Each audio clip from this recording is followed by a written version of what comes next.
What up guys, welcome to Honest Cigar Reviews, and today we are going to be modding this SKX 009. I've had this for a few years.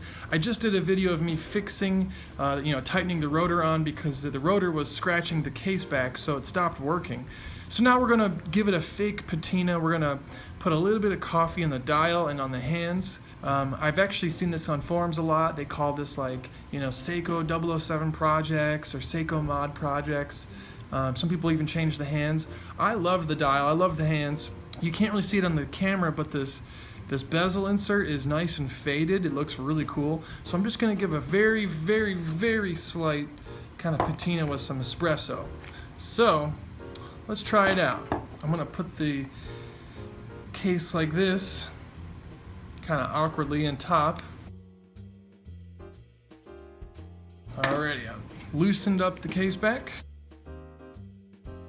And that's the inside of a SKX. This is, the watch movement is a 7.5 or 7S26A. So that's kind of like the standard, workhorse movement people always talk about. And I just tightened this rotor up here. But we're gonna take apart the whole thing.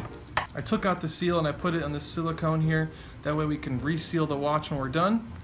So there's this tiny little itty bitty, you probably can't even see it, it's right here. It's a little lever, and we'll use that to pull out the stem. Now this thing is pressure fitted in here, so really when I unscrew this, it'll just, the actual movement will just fall right out here. Oop, fell right through. Okay, I'm a newbie here, go easy on me. That's the whole thing right there. Some people, they bake their dials, and now that's cool if you bake your dial, but you actually are killing the loom, so your loom really won't function the same. So this is great because it gives it the color, but you still get the functional loom. Now I guess a professional, they would actually re-loom this with vintage looking loom. They actually sell that.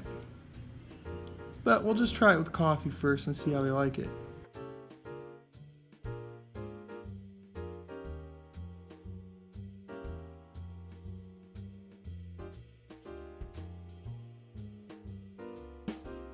Now, the reason why you don't see a lot of information on this is because everyone has their version of doing it. Some people claim it's like secrets, All right, let's let this thing dry here.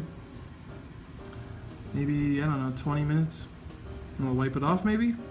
All right, this is after wiping off the first application of coffee.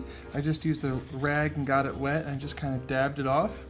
You can see the hands actually, they hold the coffee better. So that looks about like what I want it to look like. So we just gotta maybe put it on the dial more and let it dry. So let's get back to it. All right, my first method wasn't working out that great, so this time I'm adding the coffee, and then as you can see here, I'm applying my wife's hair dryer to instantly dry the coffee. This way I can get instant results. I can take more coffee off of there, or I can add more on top. And I don't have to remove the dial, I don't have to remove the hands. It seems to be the best and easiest way to do this, and we'll see how the results turned out.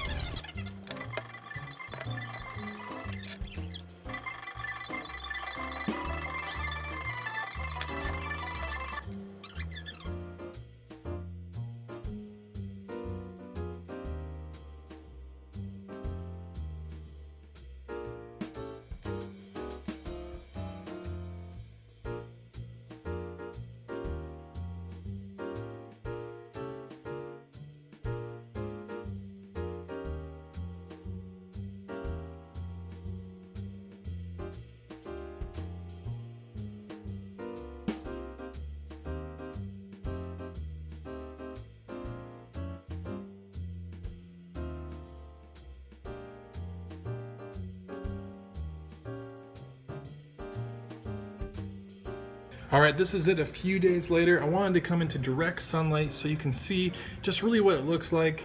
And as you can tell, I finished the hands a little differently. I toned them down a little bit to match the indices. So this is what you can kind of expect. Again, if I don't like it, I can add or subtract more color. But I think it looks pretty darn good. So I think the next step in this would just be replacing the Hardlex crystal with a sapphire crystal. So, but I think with this mod, less is more. The color I wanted to match the stitching on this band. So I was hoping that it could just kind of be more of a natural sort of color there. All right, thank you guys for watching.